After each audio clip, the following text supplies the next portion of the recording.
गांव के बुजुर्गों के अनुसार यह हवेली एक समय पर बहुत ही आलीशान थी। इसे एक अमीर जमींदार ठाकुर प्रताप सिंह ने बनवाया था। हवेली में हर प्रकार की सुविधा थी और लोग दूर दूर से इसे देखने आते थे। परंतु एक रात कुछ ऐसा हुआ जिससे यह हवेली वीरान हो गई। प्रताप सिंह के परिवार में उनकी पत्नी, बेटा और बेटी रहते थे। उनका परिवार बहुत ही खुशहाल था, लेकिन ठाकुर प्रताप सिंह का एक गहरा रहस्य था। उन्होंने अपनी हवेली के नीचे एक गुप्त तहखाना बनवाया था, जहां उन्होंने बहुत सारा खजाना छिपा रखा था। उन्होंने किसी को भी इस तहखाने के बारे में नहीं बताया था। एक दिन ठाकुर प्रताप सिंह की बेटी राधा अचानक गायब हो गई। पूरा गांव उसे ढूंढने लगा, लेकिन कहीं भी उसका पता नहीं चला। उसी रात हवेली में अजीब अजीब आवाजें आने लगीं। लोग डर के मारे हवेली के पास भी नहीं जाते थे। ठाकुर प्रताप सिंह भी इस घटना से टूट गए और कुछ ही दिनों बाद उनकी मृत्यु हो गई।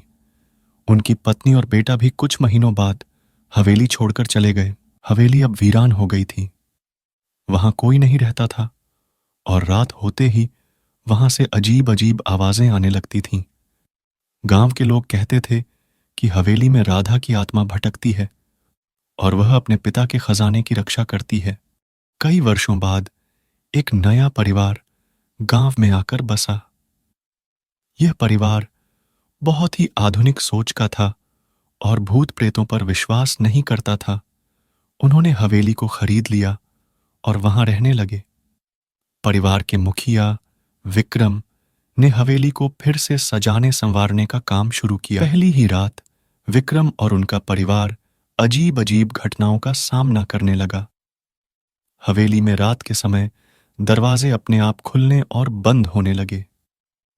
विक्रम के बेटे आर्यन ने हवेली के एक कोने में एक पुराना और धूल भरा कमरा देखा।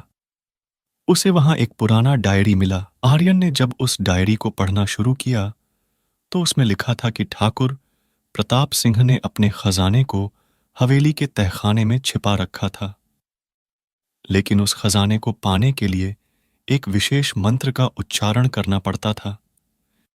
यह मंत्र केवल ठाकुर प्रताप सिंह को ही पता था। आर्यन ने यह डायरी अपने पिता को दिखाई और वे दोनों मिलकर तहखाने का दरवाजा खोजने लगे। जब उन्होंने तहखाने का दरवाजा खोला तो वहां उन्हें ठाकुर प्रताप सिंह का खजाना मिला, लेकिन जैसे ही उन्होंने खजाने को छूने की कोशिश की, वहां राधा की आत्मा प्रकट हो गई। उसकी आंखों में जलन और गुस्से का भाव था। विक्रम ने राधा की आत्मा से संवाद करने की कोशिश की। उन्होंने उससे पूछा कि वह यहां क्यों भटक रही है और उसे क्या चाहिए। राधा की आत्मा ने बताया कि उसकी मौत एक साजिश का नतीजा थी।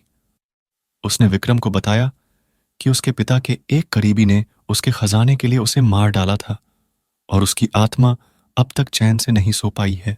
विक्रम और उनका परिवार अब हवेली में शांति से रहने लगे। हवेली में अब कोई अजीब घटना नहीं होती थी और गांव वाले भी अब वहां जाने से नहीं डरते थे। हवेली का रहस्य अब सुलझ चुका था और राधा की आत्मा को मुक्ति मिल चुकी